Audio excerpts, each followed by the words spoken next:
tout le monde, je vous fais une nouvelle vidéo depuis mon voyage au Pérou. Je suis au Machu Picchu. Je vais vous faire un tour, je vais vous montrer, je vais m'approcher. Là, je vais vous montrer un peu les montagnes. J'espère que vous m'entendez bien parce que il y a pas mal de vent.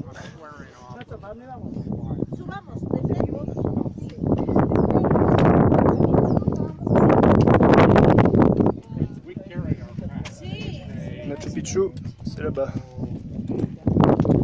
Là où il y a plein de touristes. Et nous on vient de... Alors est-ce que... Attendez, où est-ce qu'on est là? Vous voyez là? Ah, c'est pas facile ça. Attendez. Là, c'est Machu Picchu Mountain. En face, de l'autre côté de Machu Picchu, c'est Huayna Picchu. Là c'est bien raide. Il y a à peu près 1 heure de montée. Déjà pour aller à Machu Picchu, il y a 1 heure de montée par des escaliers. Je peux vous dire qu'on transpire bien. Il faut de l'endurance pour faire ça. Bon, après il y a possibilité de venir en bus. Mais après dans Machu Picchu, il y a déjà des escaliers à pas mal d'endroits. C'est pas très évident. Voilà. Et Machu Picchu Mountain, c'était... Notre guide il disait 2 heures de marche. À l'entrée, là, à l'accueil, il disait 1h30. On a mis 1 heure avec mon pote. Et franchement, ça tue. En fait, entre le point bas, donc en bas, avant d'aller à Machu Picchu, donc au niveau de la rivière en bas, Machu Picchu, puis tout en haut, il y a 1000 mètres de dénivelé. Pour vous dire, ça fait un petit paquet. Donc voilà, un peu pour vous montrer un peu à quoi sert l'immobilier, à quoi peut servir. Il y en a à qui ça peut servir à acheter des voitures, par exemple, chacun son truc. Mais l'immobilier, ça sert à avoir de l'argent, une indépendance financière, donc du temps. Et ces deux éléments, ça permet de faire plein de choses, de vaquer à ses passions personnelles, de faire des voyages, rencontrer des gens, prendre le temps, être disponible. Et voilà, ça crée des opportunités.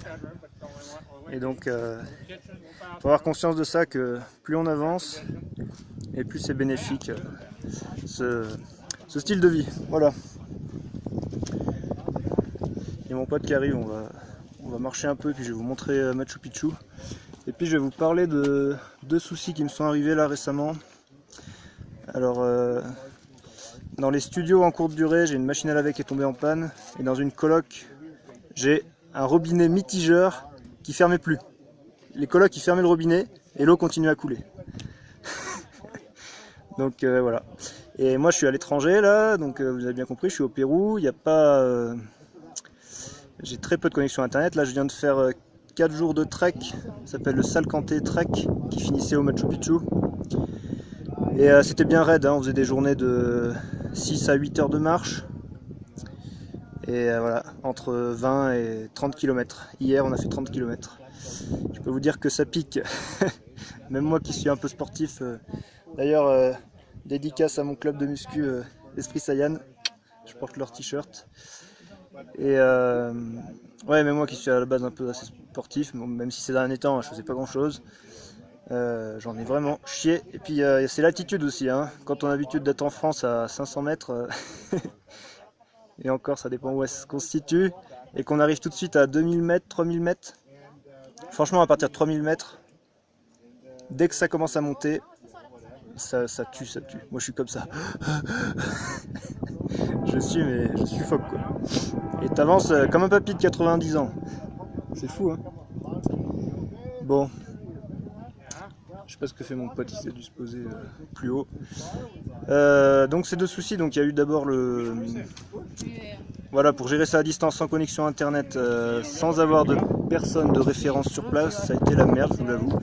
Donc voilà, pour expérience, soit vous avez de la famille et des proches sur place qui peuvent gérer le truc de façon sérieuse, soit ça va vraiment être la merde, comme moi. Donc la machine à laver, j'ai fait passer quelqu'un, j'ai réussi à trouver quelqu'un le jour même, le samedi, pour venir voir. Le gars, au bout de... Il m'a dit c'est 40 €. Putain, ils m'ont envoyé du sable. Le gars il me dit c'est 40 €. Je lui ai dit mais c'est 40 €, juste la visite ou au résultat? Donc s'il trouve la panne. Il m'a dit non, on est censé trouver la panne. Donc voilà, il est passé. Donc j'ai dû demander à la femme de ménage de l'avancer. Et moi je lui ai fait un virement direct pour la rembourser. Et donc on a pu faire ça comme ça. Mais le gars est venu, il a passé un quart d'heure, même pas. La femme de ménage est partie retirer de l'argent, elle est revenue. Le gars a dit bon, il y a juste une pièce à changer, c'est pas grand chose, ça peut se trouver d'occasion, on va la trouver, voilà machin. Donc elle l'a payé, ils se sont barrés. Et puis après, plus de nouvelles, voilà. Je les ai eu au téléphone depuis, ils m'ont dit bon, la pièce, c'est la platine. Alors déjà, la platine, ça veut tout rien dire. À mon avis, ça n'existe même pas.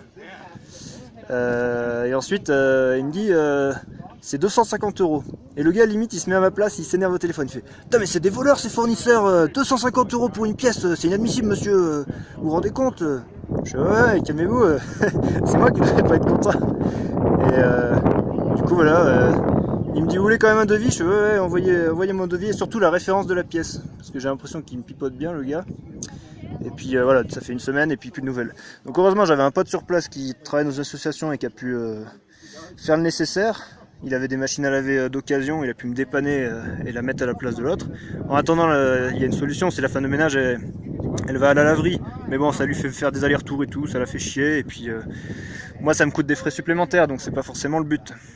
Donc voilà, et donc ça, pour l'instant c'est réglé. À mon retour, j'essaierai de voir si je peux réparer l'autre machine. Et sinon, on la bazardera, mais je l'ai payé 500 €, c'est une machine lavante séchante. Et elle m'a lâché au bout de 3 ans. Vous vous rendez compte? C'est inadmissible. Ensuite, second problème, une fuite au niveau du robinet dans une coloc. Donc là pareil, si c'est un coloc qui a cassé le robinet, c'est pour sa pomme. S'il veut pas se dénoncer, on divise par 4. C'est pris à tout le monde paye une partie. Et enfin, si c'est lié à l'usure, bon là c'est le cas, c'était un vieux robinet, et ben c'est moi qui suis responsable et c'est moi qui dois payer les frais de réparation.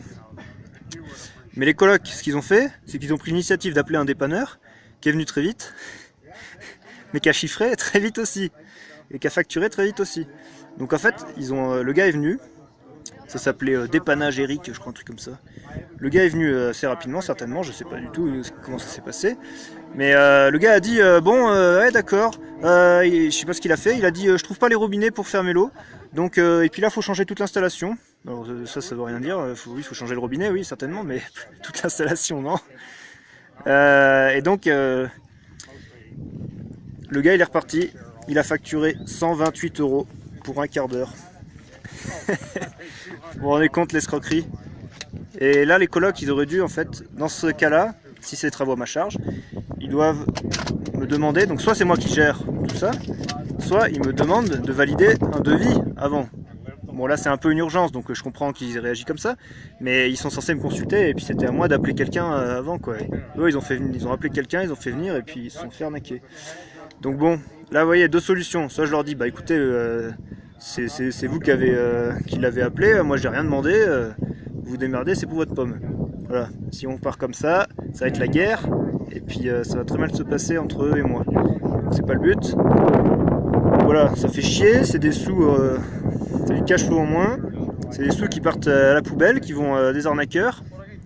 Mais voilà, donc j'ai dit que j'allais leur rembourser, il n'y a pas de souci. Le problème c'est que les réparations sont pas faites. Donc heureusement ils ont trouvé une solution, ils ont mis le robinet en position vers la pomme de douche.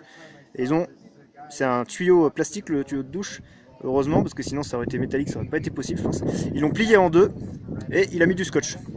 Donc en fait ça bloque la pression dans le tuyau. Donc du coup ça règle le problème comme ça. Et puis, attendez, je vais voir où est mon pote. Je crois que je l'ai vu passer, mais... Donc, là au Pérou, apprêtez-vous à avoir des bonnes lingettes nettoyantes parce qu'il y a de la poussière.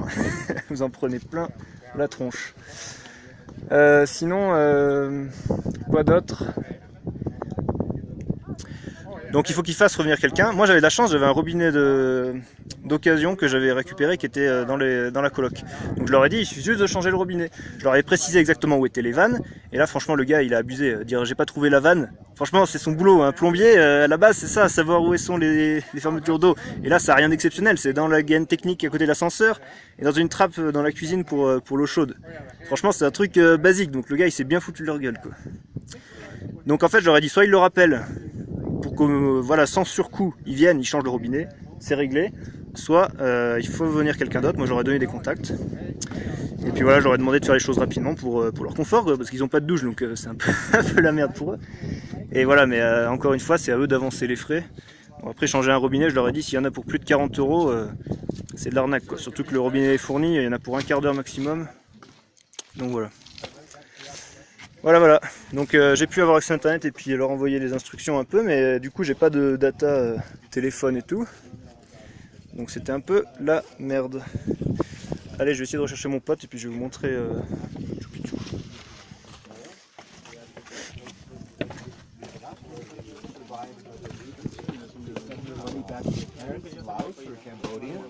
And they get enough money, then they turn the sun into a girly boy. Sí, no sé cómo será.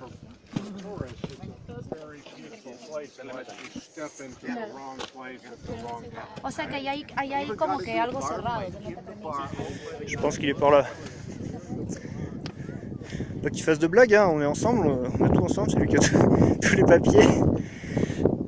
Et on peut pas trop se joindre, il n'y a pas de réseau moi non plus, si on se paume.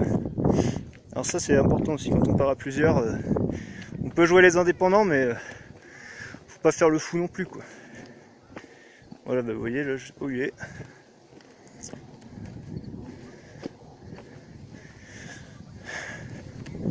Là j'emprunte un petit chemin bien sympa. Donc voilà, là on est au Pérou, donc on a fait Lima Cusco directement. Et puis ensuite on va redescendre vers Arequipa, le long du lac Titicaca. Ensuite on va vers la Bolivie. Gracias. Voilà.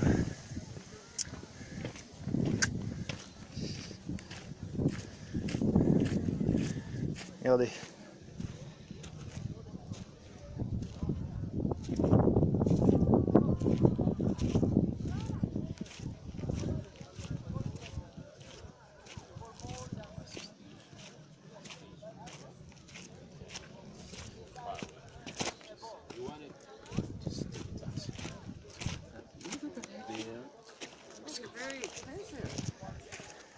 Vous voyez comme c'est chouette. Bon allez, écoutez, nous on va continuer le voyage. Et puis je vous dis à une prochaine. Ciao, n'hésitez pas à mettre un petit pouce, à vous abonner. Si vous avez des questions, n'hésitez pas non plus. Et puis je vous dis à bientôt. Ciao.